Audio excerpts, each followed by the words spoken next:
안녕하세요. 모대연의 이찬우입니다. 오늘은 리니어 리그레션에 대해서 정리를 해보겠습니다. 리니어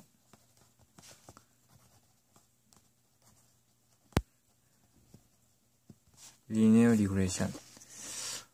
리니어라는 거는 우리가 흔히 알고 있듯이 그냥 상수배만 한 거. 뭔가 상수만 곱해지고 나머지가 이제 뭐 차수가 1차, 상수 곱에 차수가 1차면 일단 리니어라 생각하시면 되는데요. 그냥 리니어 딱 떠올렸을 때 1차 함수 이렇게 생각나시면 리니어에 대한 개념은 뭐 얼추 잡혔다 이렇게 생각하시면 됩니다. 그렇게 어려운 내용이 아니에요. 리그레션이 뭐냐? 리그레션이라는 거는 일단 우리말로 해석을 하면 회귀라고, 회귀 분석이라고 많이 하거든요. 이렇게 하면 너무 어려우니까 우선은 라인 피팅 이렇게 생각하시면 제일 좋습니다. 라인 피팅? 어쨌든 그냥 피팅? 피팅이라 생각하시면 가장 편해요, 지금은. 그러니까 1차 함수를 이용해서 뭔가 어떤 데이터들을 피팅해가는 그런 과정을 갖다가 리니어 리그레션이라고 생각하시면 제일 쉽고 직관적일 거예요.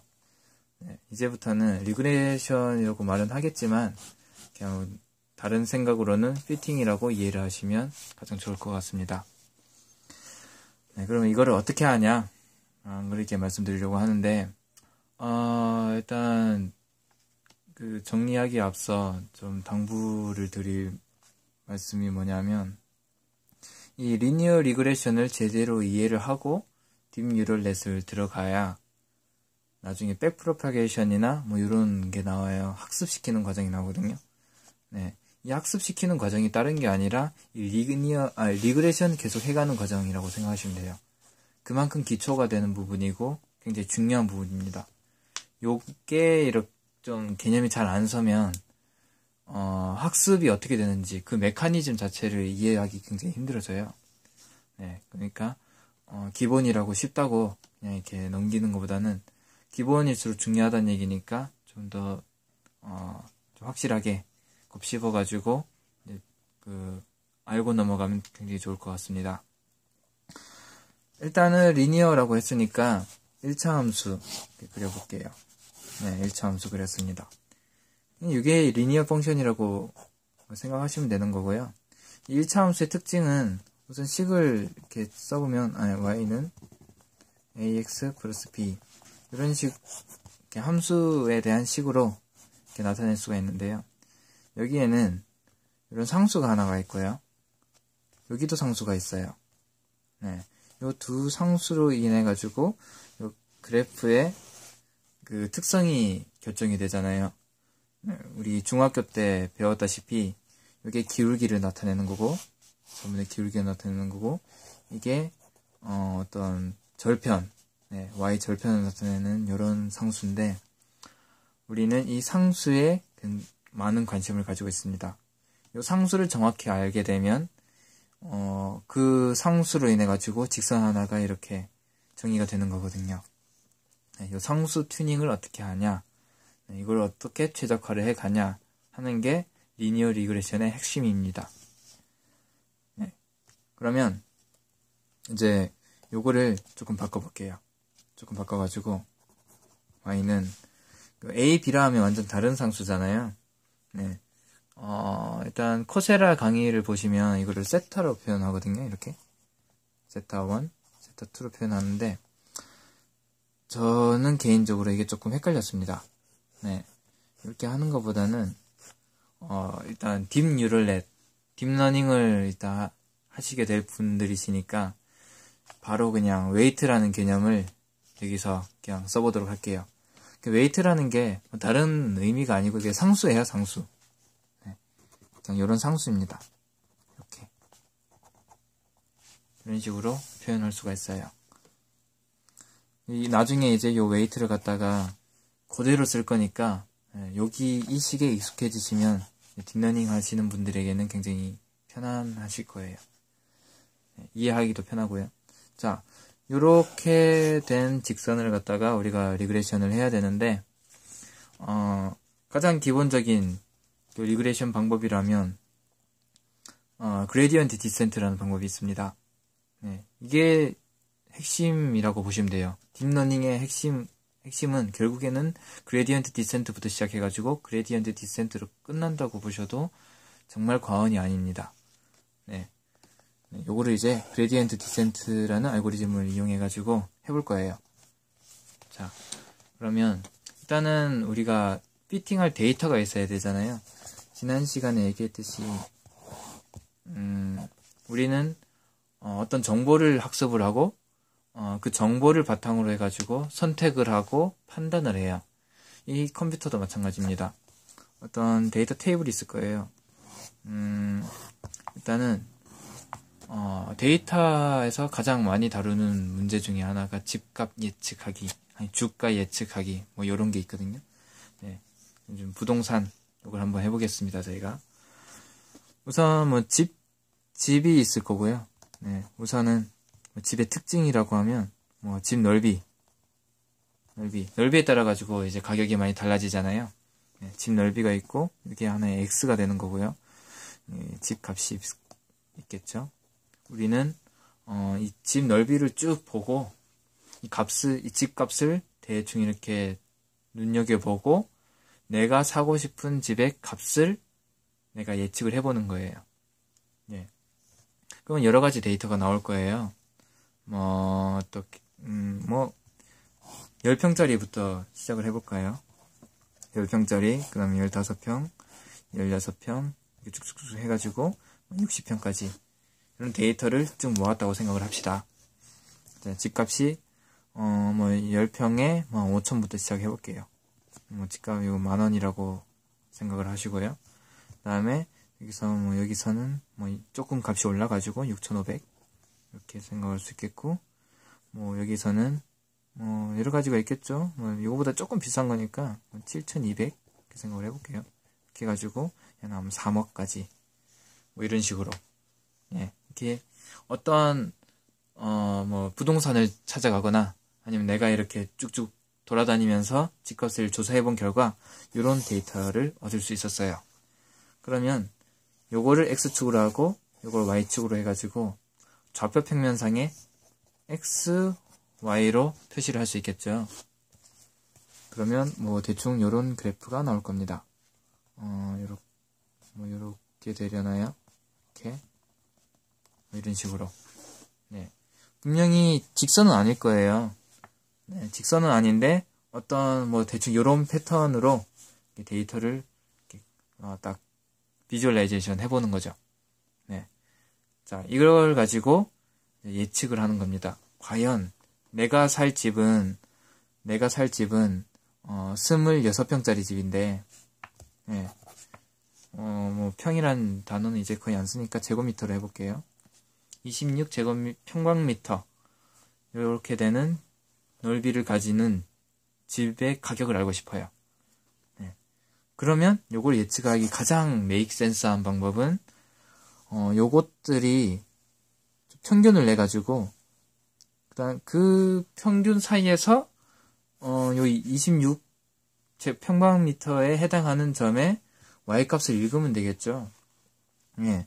대충 눈으로 봐도 뭔가 직선 같은 걸 그을 수 있을 테니까 요런 직선 하나 정의를 했다고 할게요.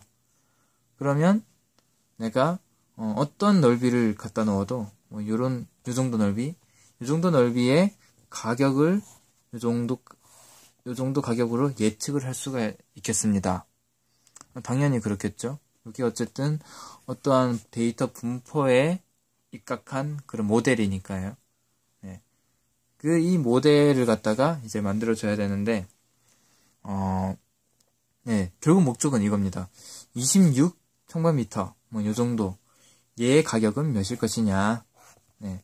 요 가격이 최대한 메이크센스하게, 합당하게, 이렇게 예측을 해주는 모델을 찾아볼 거예요. 그러면, 우선 그레디언트 디센트라는 거는 기본적으로 커스트라는 거를 쓰거든요. 네. 그러니까 일단은 그레디언트 디센트는 그냥 여기서 하는 게 어쨌든 이것도 y는 웨이트에다가 이런 식이 될 테니까 얘를 알아맞추는 거예요. 그레디언트 디센트라는 게 얘를 알아맞추는 겁니다.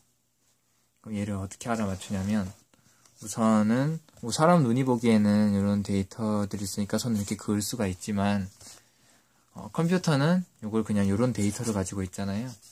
이걸 갖다 어떻게 표현하냐면 일단은 얘의 초기 값을 일단 정해줘요. 뭐라도 상관없습니다. 1 넣기도 하고 2 뭐라도 상관이 없습니다. 초기 값을 랜덤하게 이렇게 넣어줘요. 그러면 어떤 의미의 직선이 그어지겠죠. 네. 그러면 이제 이 데이터를 뿌려봅니다. 이렇게. 네. 이렇게 뿌려봐가지고 얘에 근접하게 얘를 수렴시켜야 돼요. 그러니까 얘를 그냥 이렇게 만들어 주는 거예요. 네. 그렇게 하기 위해서 어떻게 하냐면 얘를 갖다가 기준으로 딱 두고 요 선에서 각각 점에 대한 x값이 있잖아요. x값에서 요거와 차이를 구해요. 여기서도 요거와 차이를 구해요. 이런 식으로 각각의 차이를 다 계산을 합니다. 네. 차이를 다 계산해가지고 요게 전체를 차이를 다 계산을 다 더하겠죠, 당연히. 이렇게 다 더해가지고 이 전체의 오차가 나올 거예요. 에러를 갖다가 우리는 코스트라고 정의를 하거든요. 이게 값어치, 그러니까 틀리면 틀릴수록 손해보는 비용이 많이 든다는 얘기예요. 네. 그러니까 틀리면 내가 만약에 집값이 5천인 줄 알았는데 실제로 6천이에요. 그럼 1,000만 원을 갖다가 또 벌어야 되잖아요. 그 시간적 낭비도 생기고 내가 더 고생을 해야 돼요. 네. 그런 식으로 어쨌든 틀렸을 경우 그만한 시간과 돈이 들기 때문에 그걸 이제 코스트라고 정의를 하고요. 네. 이게 얼마나 틀리냐에 따라 가지고 코스트가 올라가고 내려가고 합니다. 요걸 최소로 하는 방향으로 얘를 y에 있는 w1 x, w2x 요 파라미터를 우리가 업데이트를 해갈 거예요. 네. 그러면 이거를 업데이트할 때 어떻게 하냐? 그러면 요거 코스트를 각각 이 오차를 다 구해가지고 쫙 더하는데 오차를 그냥 뺀 값을 그대로 쓰진 않고요. 민 스퀘어라고 하거든요.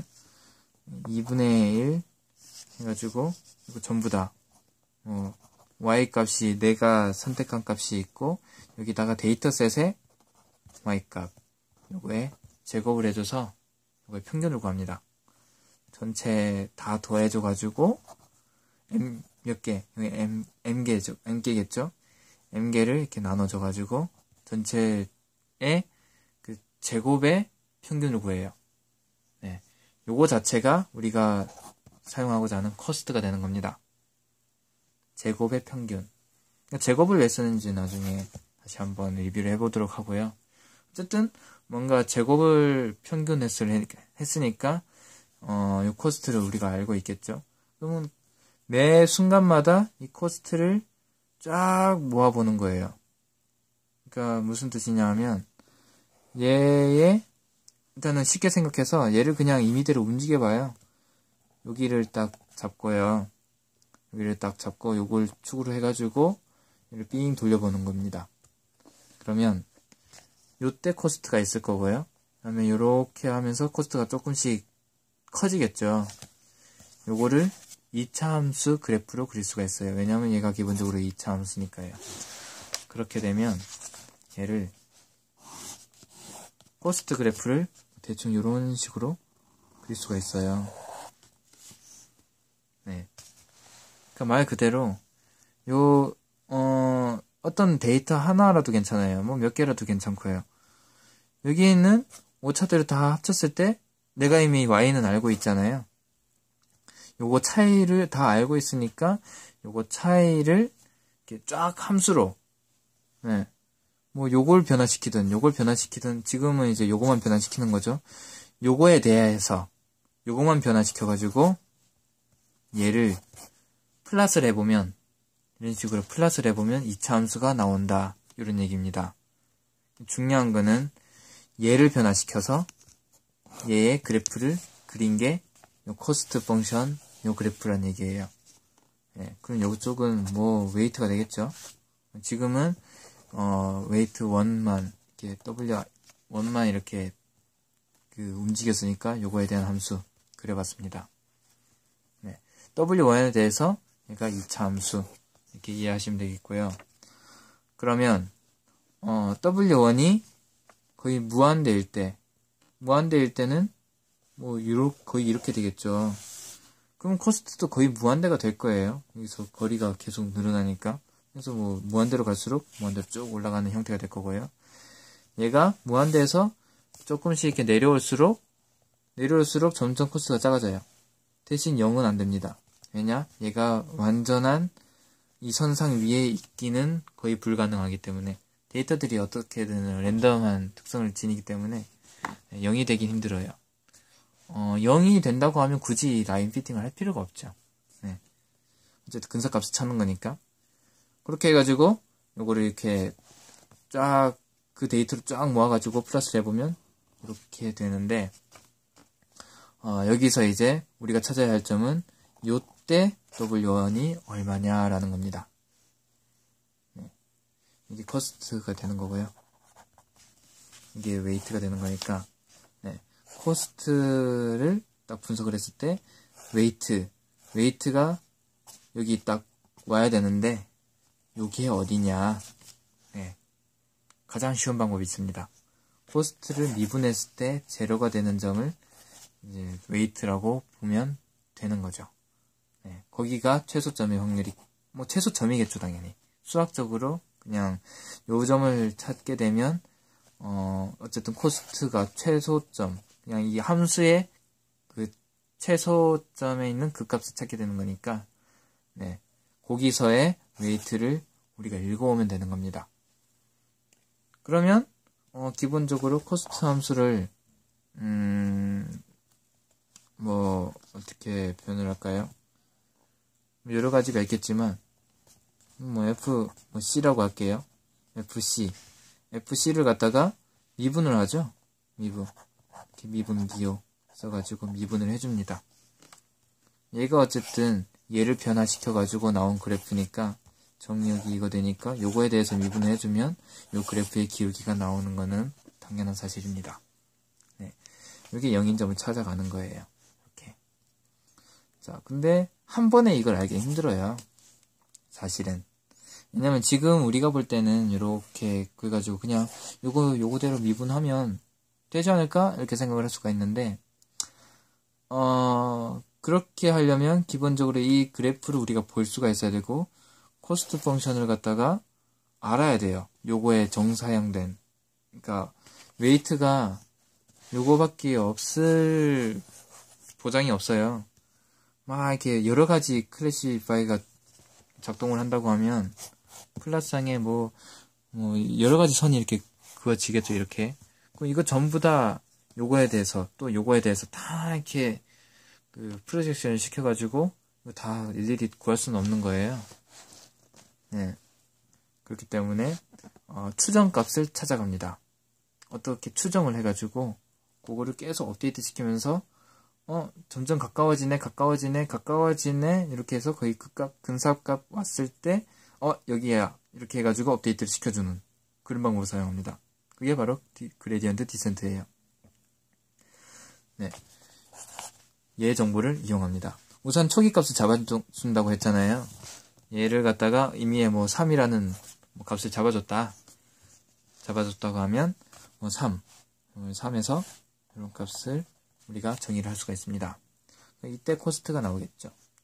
그리고 이 코스트 함수를 여기 이 점에서 미분을 해줘요. 그러면 요런 기울기가 나올 겁니다. 그러면 이 기울기가 만약에 지금 플러스니까 플러스 7이라고 할게요. 7이 나왔어요. 네. 그러면 여기서 7만큼 반대로 마이너스를 붙여줘 가지고 요걸 더해줘요.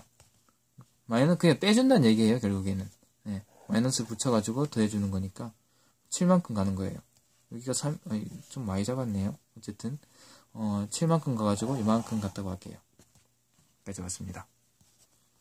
여기가 마이너스 되긴 되겠죠. 지금은 원래 이렇게 잡아버리면 발산을 하게 되는데 마이너스 2까지 왔다고 하겠습니다. 그러면 마이너스 2에서 또 한번 측정을 해요. 이렇게. 그러면 얘가 이쪽으로 온 거죠. 좀 이렇게 여기다 그을게요. 이게 너무 많이 가버리면 12K가 이렇게 업데이트가 돼버리면 또 발산을 해버리기 때문에 튜닝을 잘 해줘야 됩니다. 어쨌든 얘가 이렇게 업데이트가 됐어요. 그러면 이 점이 이렇게 간 거죠. 그럼 여기서 기울기를 또 구합니다. 이렇게 기울기를 또 구해가지고 얘는 이번에는 마이너스 방향이잖아요. 마이너스 방향으로 얘보다는 그래도 완만할 거예요. 어느 정도 여기까지 왔으니까. 그러면 마이너스 5 정도 잡아주면 5만큼을 반대로 가는 거예요. 이렇게 가지고요. 또 여기서 또 미분을 해줘요. 미분을 해주고 요 기울기만큼 또 이동을 해줍니다. 이렇게. 또 여기서 또 기울기 구해서 기울기만큼 또 이동을 해주고요. 이렇게 해가지고 결국 요 가까이 왔을 때 그때의 웨이트를 빼오면 되는 거예요. 이제 그만 내가 찾았어. 이렇게 하면 되는 겁니다. 알고리즘은 굉장히 간단해요. 요걸 이제 수식으로 표현을 해보면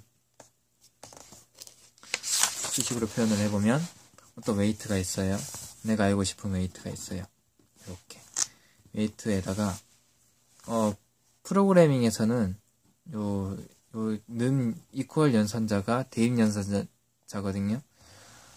수학적으로 보면 이게 같다 이런 뜻이지만 여기서는 업데이트라는 의미로 쓰겠습니다. 프로그래밍에서 여기다 대입을 해라. 뭘 대입하냐면 지금 현재 있는 이 웨이트의 값에다가 빼주는데 뭘 빼주냐면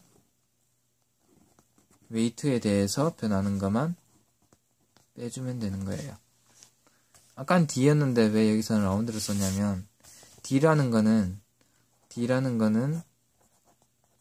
이렇게 쓰게 되면 X에 대해서 미분을 하는 거지만 그거는 어떻게든 정의역이 X에 대해서만 정의가 됐을 때 그러니까 Y가 X에 대한 식이면 이렇게 쓰면 돼요.